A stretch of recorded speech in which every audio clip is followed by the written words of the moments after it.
purgado en la época de Stalin por las intrigas de Leontiev y Galperin y que permaneció silenciado en el mundo occidental fue Rubinstein, que es quien introduce el concepto de actividad en la psicología soviética y quien coloca un principio de la unidad de la conciencia y de actividades. Porque yo quiero que ustedes sepan que en 1930, cuando los discípulos de Leontiev en la frente, van para Kharkov y se crea la famosa escuela de Kharkov, por razones históricas desconocidas, Vygotsky fue isolado en Moscú. Eso que la figura más importante, pero el peso político y científico de aquella época era Rubinstein en Leningrado. Rubinstein invita a Vygotsky a dar palestra en el Instituto Gersen de Leningrado, y en ese periodo hizo autoridades de Rubinstein que Vygotsky se aventura en sus últimos trabajos, porque Rubinstein era una figura con peso político y peso científico, era único académico entre los psicólogos soviéticos. En esa época Leontiev no era ni doctor. Rubinstein fue miembro de la banca de doctorado de Leontiev. Entonces tenemos que saber un poco de historia para nos posicionarnos en qué cosa cultural histórico, a teoría de actividades y a cantidad de disparates que se falan sobre eso sin conocer historia, ¿verdad? Entonces, evidentemente, yo me formé con una discípula de Vygotsky, Bolshoi, que es lo que se llamó, era parte de lo que se llamaba ¿cómo se dice? Quinteto, igual que el trío. Bueno, es Piaktorka en ruso, los 5 que fueron después de la famosa Troika, que fue una farsa que era inventada por el pensamiento occidental. Los 5 sí existieron, que fueron Morozova, Levitova, Bolshoi y Slavina y Zaporozhye. 4 mujeres y un hombre que se integraron a la escuela de Kharkov. Bolshoi tiene un laboratorio, era muy rejeitada porque él afectó a Leontiev cuando Leontiev era miembro del comité central del partido de la Unión Soviética y orden Lenin, y eso le costó a él no dejar de trabajar, más siempre estar escanteada en una esquina. Y yo, que también soy bastante irreverente y que ya fui escanteado en miles de instituciones políticas y científicas, yo me apasioné de la forma en que él trabajó las personalidades, ¿verdad? Porque él atribuía a personalidad humana un papel productivo, generador sobre el mundo. Entonces ahora no le voy a hacer historia, ahora voy a hablar bien. La personalidad es un salto para la teoría de las subjetividades que comienza con un libro, Subjetividad y Epistemología Cualitativa, en los años 97. Ya existían antecedentes importantes, ¿verdad? Pero ahí ya no me voy a detener mi historia. Voy a ir ahora a qué cosa es subjetividad.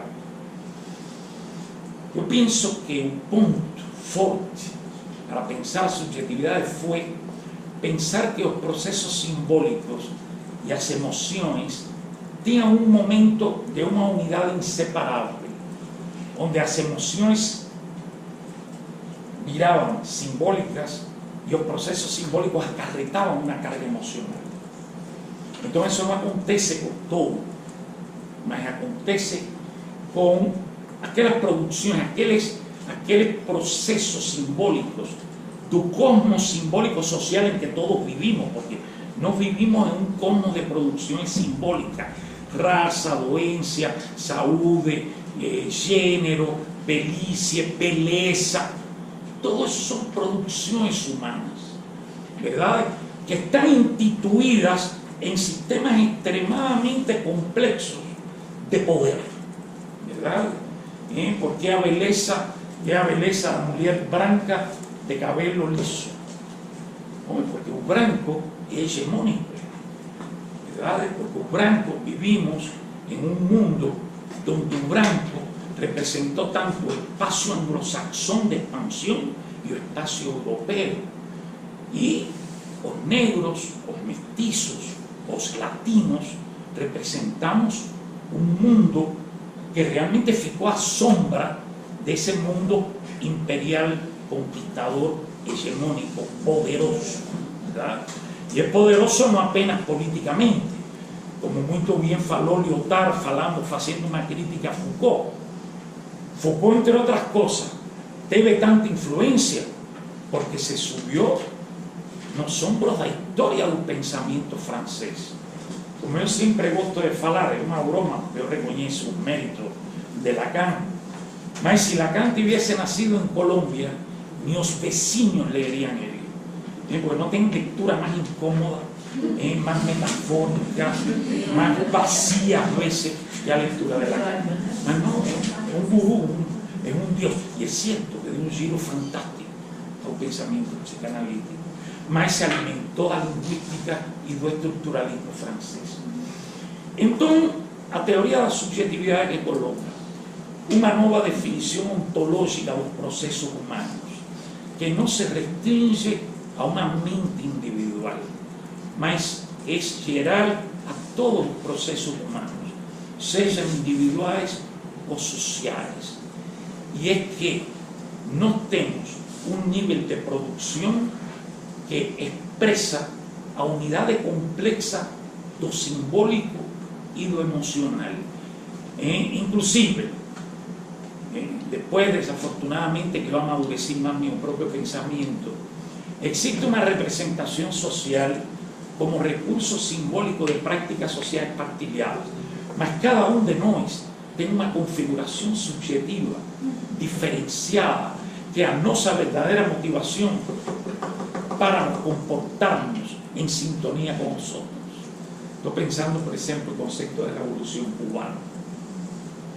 Esse conceito me chegou pelo meu pai, e não foi um conceito, foi uma vivência de ver a meu pai nas milícias, de ver a ameaça dos norte-americanos sobre Cuba, e meu pai já sendo um homem maior, se incorporando, uma época histórica, uma epopeia histórica.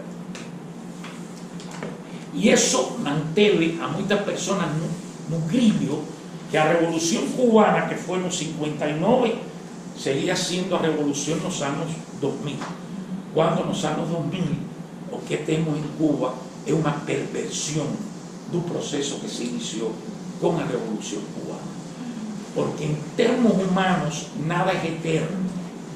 ¿Verdade? O progresista torna-se conservador quando não é capaz de acompanhar as demandas de mudança que a história nos coloca na frente. Então nada é eterno. E a teoria da subjetividade é muito subversiva, precisamente porque vai contra a eternização e os mitos humanos. Todos somos humanos.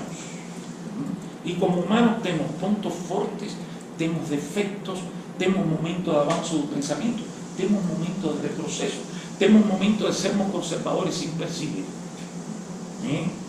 Agora, a teoria da subjetividade traz a possibilidade, e é engraçado porque tem alguns colegas, incluso alguns deles professores da Faculdade de Educação, nunca leyeron um texto mío, mas les incomoda o peso que a teoria vai ganhando em termos institucionais e científicos, que me acusan de dualista.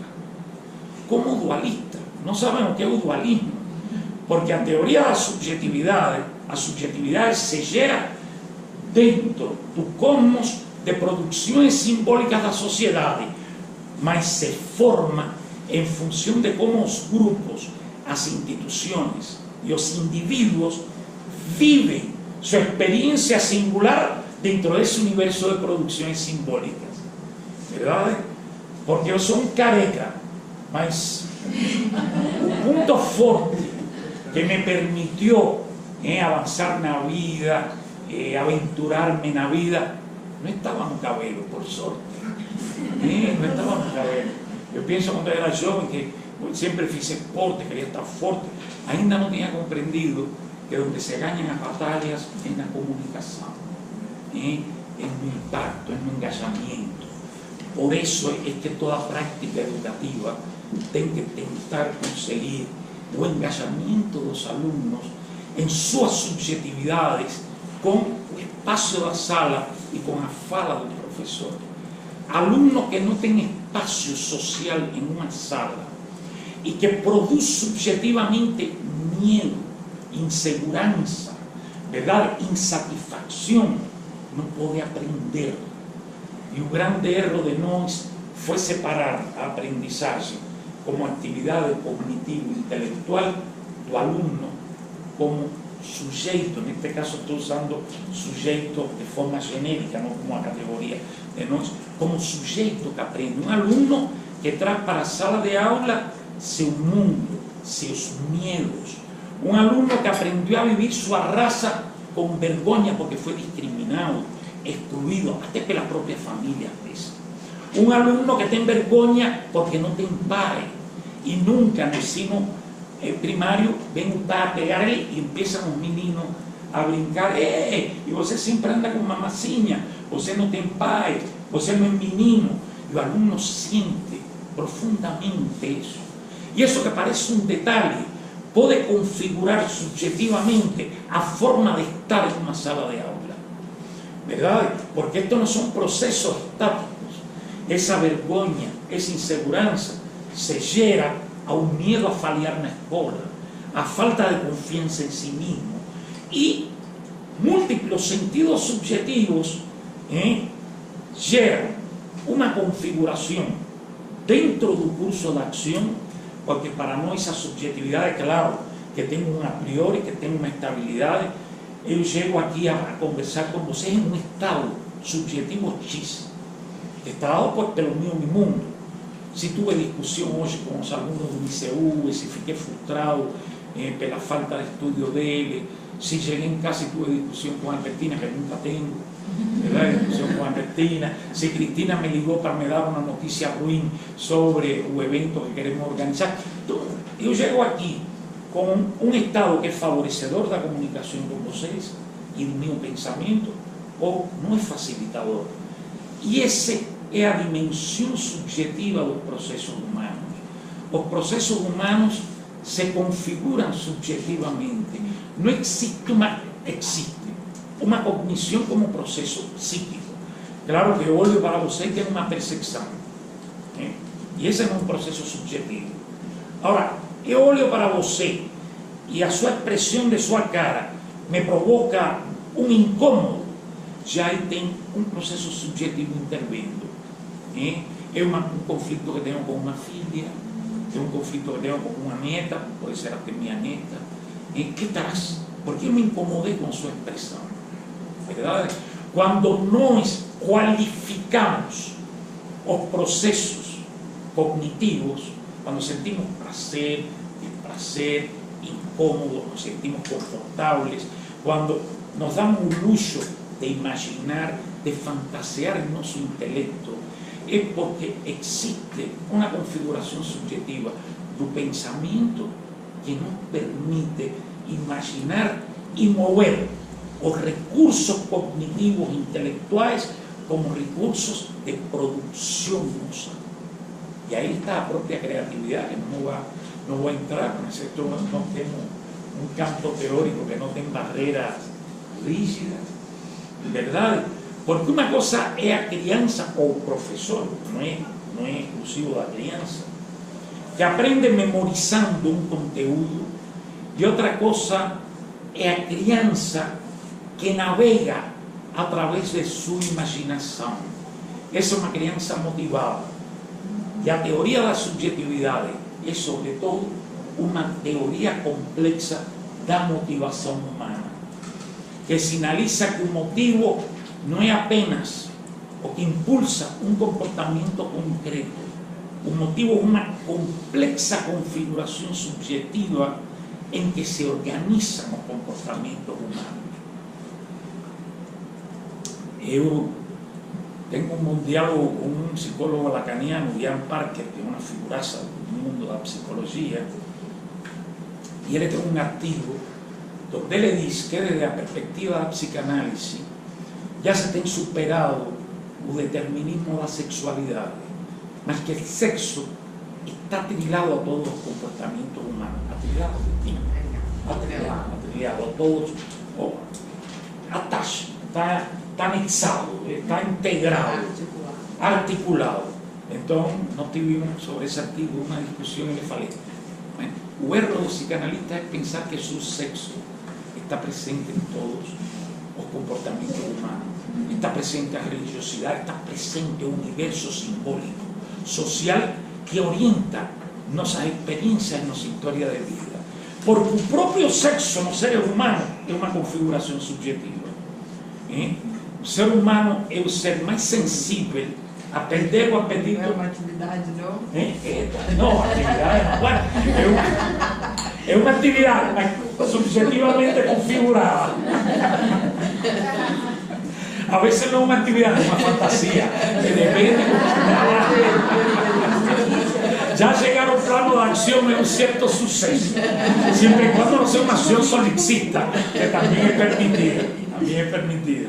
Mas, por ejemplo, que es engraçado es no ver que en nós a religión, los valores morais, a forma que nos ensinaram a mexer con nuestro corpo nu, ¿verdad? La forma en que nos permitían relacionarnos con el propio sexo y con un sexo opuesto, todo eso se configura na sexualidade. Por eso tem tantos problemas de sexualidade. Não porque um jovem não tenha ereção ou uma mulher seja frígida, mas porque não pode produzir uma subjetivação em sintonia com o outro, o qual é difícil, porque no sexo apenas se encontram duas energias potentes, se encontram duas histórias de vida. E por isso é que, às vezes, o homem, nós homens, temos inveja do cachorro. O cachorro tem ereção passando o ombro, passando você. Ou seja, a ereção, o cachorro nunca falha o tiro. Não quer dizer que ele tenha falhado.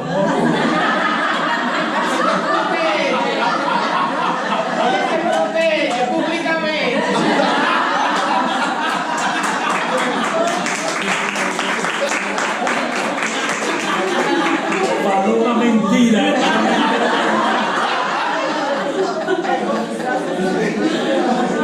Mas o que eu quero falar é que essa energia, que sem dúvida é uma energia de juventude, eu falo aos 70 anos e já não se considera.